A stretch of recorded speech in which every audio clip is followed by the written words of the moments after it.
It's yummy, all that food too. Well, it's the moment all you music lovers have been waiting for. Dickie's chat with Split Enz. Oh, I'm excited, Richard. Well, I'm glad you're excited. I'm glad you're excited. I hope you don't disappoint. They held a press...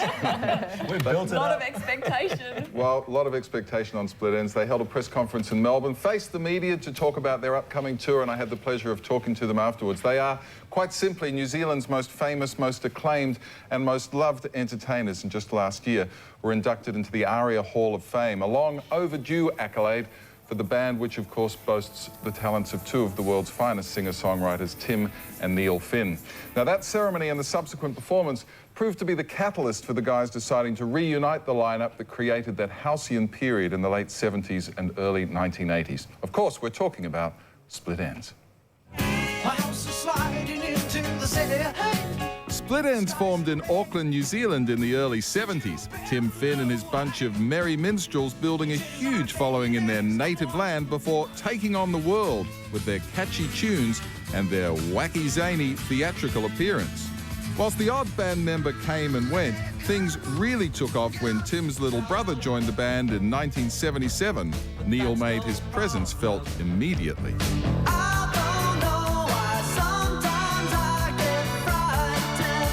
In many ways, Split Enz were a band before their time. Whilst they did build a big following in the UK and parts of Europe and Canada and of course here, they never really cracked the States. And when Split Enz finally split, it was with a feeling of sadness that the great expectations somehow weren't fulfilled. That changed pretty quickly for Neil, who with then drummer Paul Hester and Nick Seymour formed Crowded House, who soon found themselves on top of the US charts. Then things went the full circle, kind of, when Tim joined Neil's band, and together they produced some of Crowded House's biggest hits. Tim and Neil Finn have recorded as a duo, have recorded solo material, and of course with each other's bands, and now history does repeat, with Split Enz together again.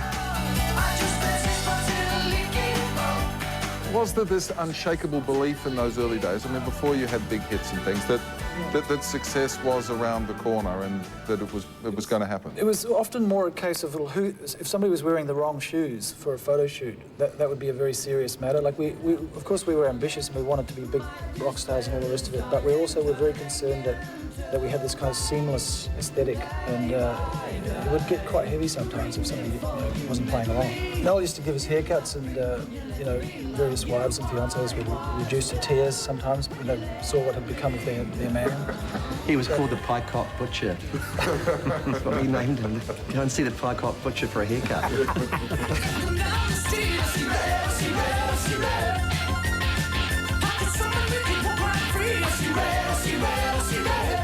You guys experienced all the highs and all the lows there are to experience, I would think, of playing in a band. Did that make success all the sweeter? There was a glorious period when the thing was suddenly exploding, where you just sort of think you're on some kind of, fate has kicked in your favour, the stars have lined up. But it doesn't necessarily lead to a very stable place. It leads to quite an unstable place in some ways, I think, at the end of it anyway, when you come to make your next record. I think I share a feeling of many people that Split Enz, despite the success, never really fulfilled its destiny. You agree? Not really, because the destiny became this organic thing that kind of changed as it went along. Like, it started out, we thought we were the best band in the world. Well, I did. I thought we were bound to just be accepted as that by the whole world instantly.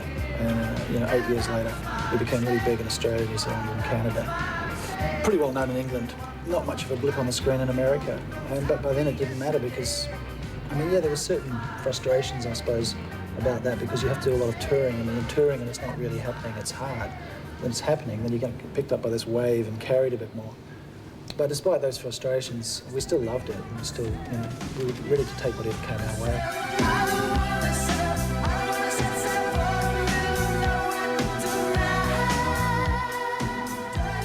Is there going to be an album? No, we haven't spoken about that at all. I mean, this is just, there has been talk of a reformation. It's more like a reunion for a short period of time for a one-off tour. That's all this is. And you sure about that? No.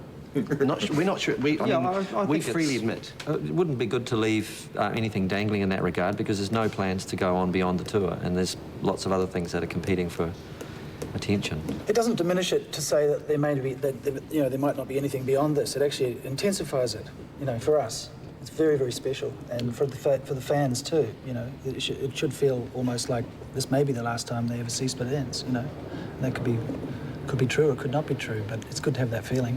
To what degree will Paul Hester, the untimely passing of Paul, play a role in this tour?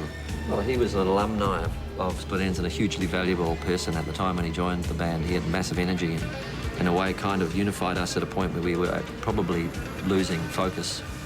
So we owe a debt to him in that regard, and certainly he'll be in our minds, but he wouldn't want us to be putting that weight on such an event. But playing with your mates is, while we're all still in good health and able to enjoy each other's company, you wouldn't need another reason to do it.